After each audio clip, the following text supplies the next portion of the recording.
भाई मेरा छोटा भाई है, इसका 25 फरवरी को 2020 में एक्सीडेंट हुआ था। एक्सीडेंट के टाइम इसको हॉस्पिटल लेके गए, तभी अनकॉन्शियस था। हम हॉस्पिटल लेके गए, डॉक्टर ने इसको आईसीयू में शिफ्ट करा क्योंकि हालत काफ़ी क्रिटिकल थी, ब्लड लॉस बहुत हो गया था और सेवरल इंजरीज़ थी। सर्वाइकल डिस्क में इंजरी थी, राइट साइड का जो पोर्शन है वो पूरा डैमेज था, हाथ काम नहीं कर रहा था, पैर में और ये रिब्स में फ्रैक्चर था, पैर में चोटें थी, चेस्ट में चोटें थी। तो उसके बाद इसको आईसीयू में शिफ्ट किया गया। तो सीटी स्कैन और एमआरआई और टेस्ट परफॉर्म होने के बाद डॉक्टर ने बताया कि भाई केस काफ़ी क्रिटिकल है और सर्वाइवल के चांस बहुत कम है इसके। तो इतना सुनने के बाद हाथ पैर तो इंसान के फूलते ही हैं।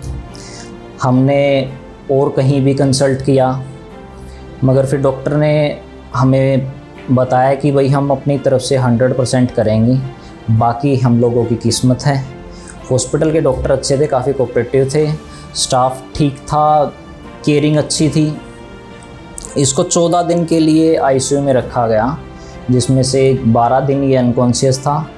ऑक्सीजन पे था, ये वेंटिलेटर और फुली ऑक्सीजन पे था।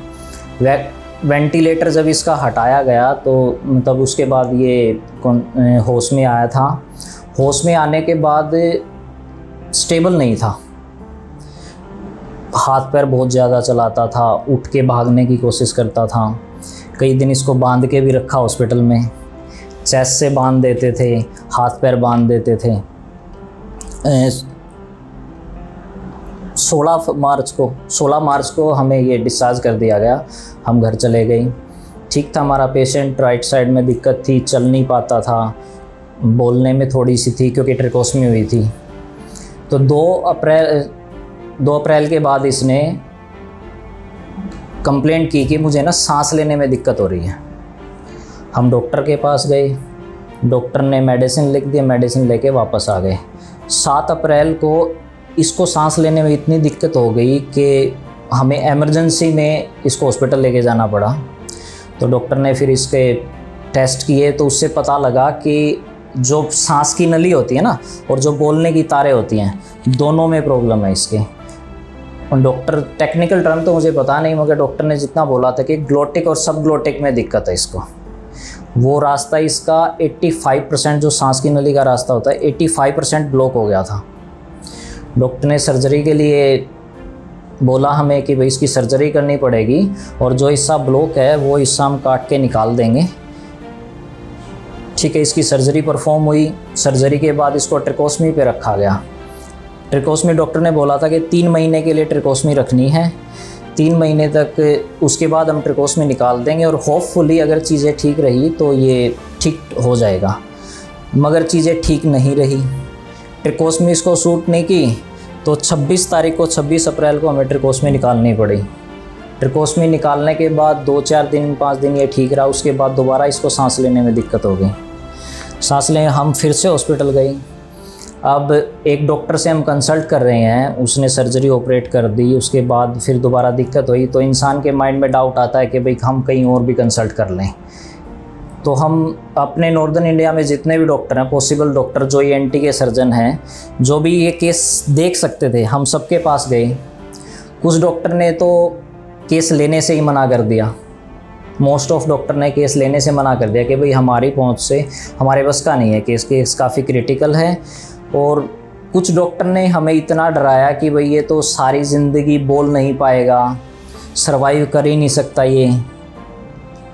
कुछ डॉक्टर ने बोला कि भाई हम इसका ऑपरेट करेंगे, ऑपरेशन के बाद हम ये नहीं बता सकते, इसको ट्रिकोस्मी पे डालेंगे, कितने लंबे टाइम के लिए ट्रिकोस्मी पे रहेगा, ये सांस कितना ले पाएगा, आवाज़ आएगी तो कितनी आएगी, हम कुछ नहीं बता सकते।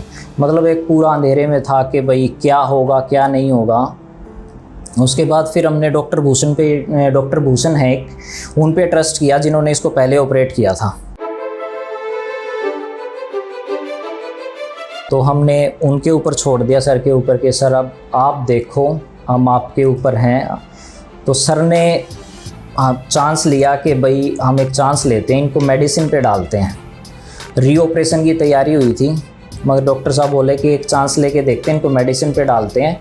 इनको मेडिसिन पे डाल दिया गया। मेडिसिन पे डालने के बाद धीरे धीरे कभी दिक्कत होती, कभी इंजेक्शन लगवाने पड़ते, कभी ऑक्सीजन लगानी पड़ती, कभी हॉस्पिटलाइज हुआ, काफ़ी कॉम्प्लिकेशंस हुई। मगर 2 से 3 महीने के बाद थोड़ा स्टेबल होने लग गया। मगर मेडिसिन की वजह से इसका वेट इतना गेन हो गया, 126-127 किलो वेट हो गया था इसमें। अब वेट इतना होने के बाद तो वैसे ही सांस लेने में दिक्कत हो जाती है। तो फिर इसको सांस लेने में दिक्कत थी, फिर भी इसने जिम ज्वाइन की कि भाई वेट कम करना पड़ेगा, क्योंकि इसको जिम का बहुत शौक़ है। तो इसने जिम ज्वाइन की। जिम में मैंने तो देखा है एक्सरसाइज करता था, 2 मिनट एक्सरसाइज की, उसके बाद इतने सांस चढ़ जाते थे। 5 मिनट का रेस्ट किया, फिर 2 मिनट एक्सरसाइज की, फिर 5 मिनट का रेस्ट किया। धीरे धीरे चीज़ें इम्प्रूव हुई। डॉक्टर साहब हमें टाइम टू टाइम गाइड करते रहे। और मेडिसिन भी इसकी 2 महीने के बाद बंद कर दी थी सर ने कि अब मेडिसिन नहीं देंगे, ज़रूरत पड़ेगी इमरजेंसी में एक आधी गोली दे देते थे सर, उसके अलावा मेडिसिन नहीं दी। उनकी गाइडेंस में धीरे धीरे चीज़ें इम्प्रूव हुई और आज ये आपके सामने है।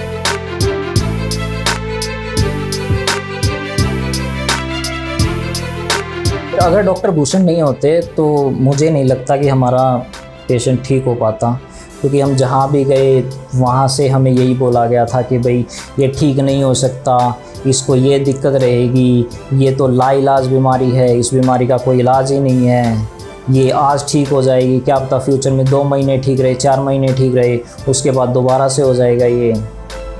तो ये सब चीज़ें हुई और होपफुली डॉक्टर साहब ने, हम तो ये बोल सकते हैं कि हमारे लिए तो भगवान है, क्योंकि हमारा बच्चा बचाया उन्होंने।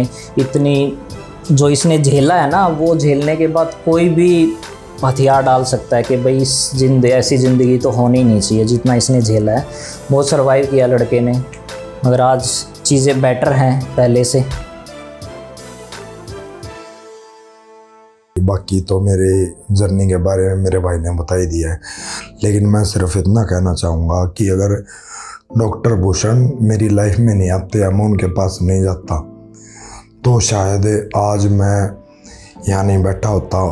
वो मुझे कहाँ से कहाँ लेके गए हैं ये तो मुझे ही पता है या फिर उनको पता है। बस आपको ये बातें देखने में ऐसे लगती होंगी कि ऐसे ही कुछ भी बोल रहा है, लेकिन जिस सिचुएशन से मैं निकला हूँ, मैं ऊपर नीचे 100 बार मैं डॉक्टर भूषण के पास गया, उन्होंने मेरे को हिम्मत दी हमेशा से, मतलब जो भी किया है उन्होंने ही किया है। वो मेरे लिए तो भगवान से कम है नहीं।